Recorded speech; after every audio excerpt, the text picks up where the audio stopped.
Assalamualaikum warahmatullahi wabarakatuh. Perkenalkan, nama saya Doneka Pratama dengan NIM 333219005. Oke, pada video UTS Etika Profesi tahun 2022 ini, saya akan menjelaskan tentang opini saya dan menjawab beberapa pertanyaan dari video ini. Yang dimana dalam video tersebut menjelaskan tentang disrupsi digital dan apa pengaruhnya terhadap etika profesi di masa depan. Dan berikut ini adalah penjelasan dari saya. Nah, berdasarkan video tersebut menjelaskan bahwa disrupsi digital itu adalah keadaan atau perubahan secara fundamental sistem terhadap teknologi digital. Jadi, beberapa sistem dalam kehidupan masyarakat itu berubah ke arah teknologi digital, baik berubah di Indonesia maupun secara global. Di masa depan, disrupsi digital ini akan semakin berkembang dan menjarah ke skala bidang, yang dimana beberapa bidang diantaranya yang akan terkena dampak dari disrupsi digital ini adalah industri Google dan Facebook, yang dimana dua perusahaan tersebut adalah perusahaan yang besar dan tidak menutup kemungkinan untuk mengalami disrupsi digital.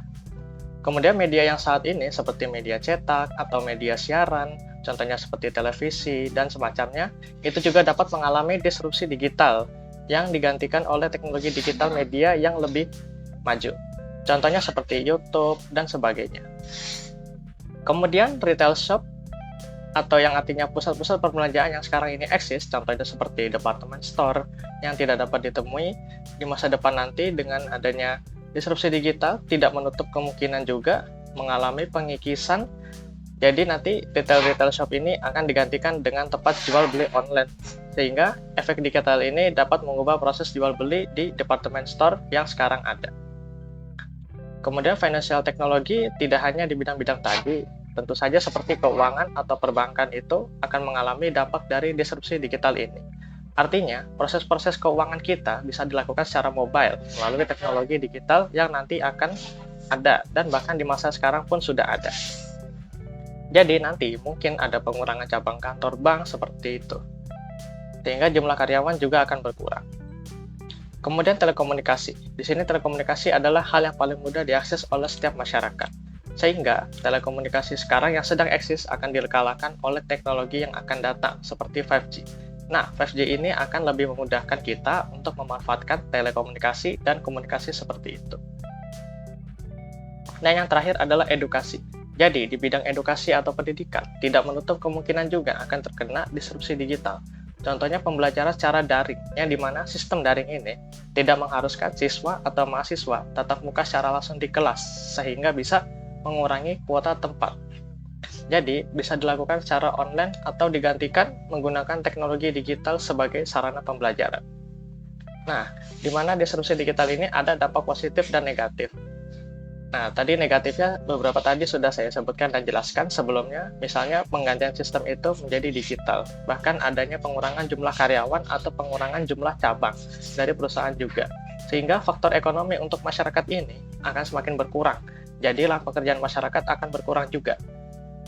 Kemudian perubahan dari ke sistem digital ini atau teknologi yang lebih maju harus diimbangi dengan kemampuan dan sumber daya manusia yang mumpuni juga.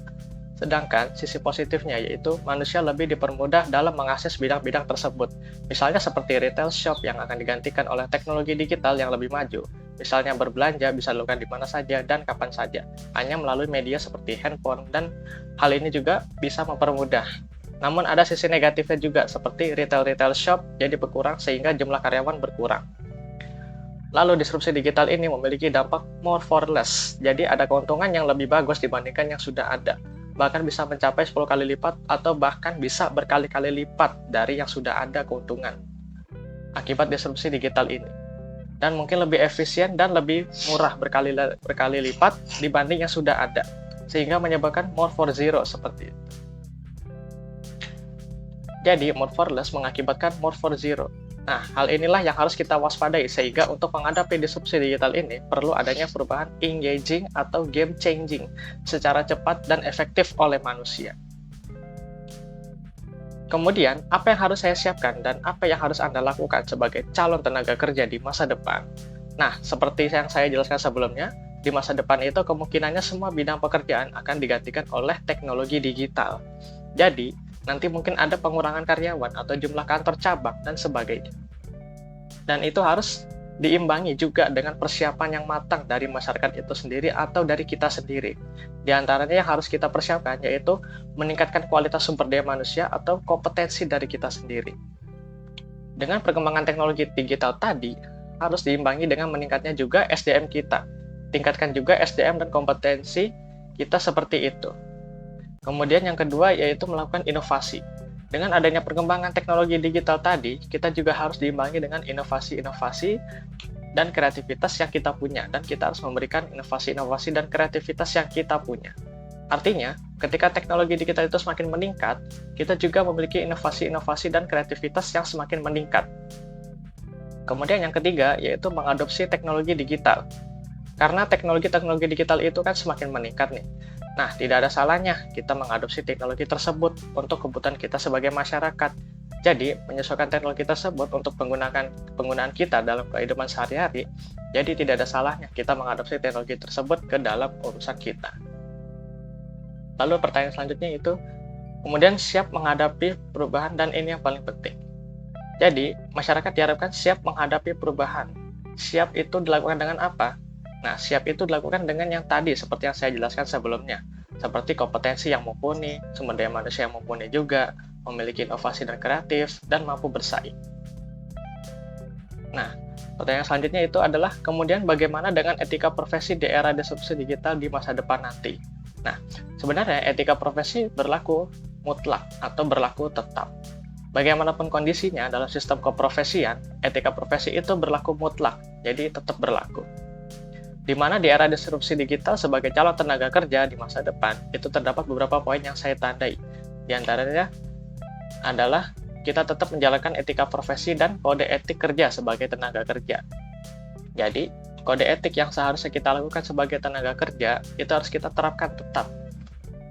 Kita lakukan sesuai dengan kode etiknya, seperti tanggung jawab, kejujuran, dan sebagainya.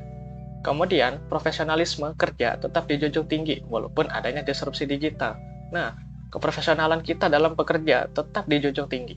Jadi kita harus tetap profesional sebagaimana mestinya, walaupun tetap harus menyesuaikan dengan disrupsi digital yang terjadi. Kemudian, tetap pada hak dan kewajiban kita sebagai insinyur atau tenaga kerja di masa depan. Hak dan kewajiban kita tetap kita jalankan. Haknya apa dan kewajibannya seperti apa, itu tetap kita jalankan. Lalu kombinasikan hak dan kewajiban tersebut dengan disrupsi digital yang terjadi pada sektor pekerjaan kita.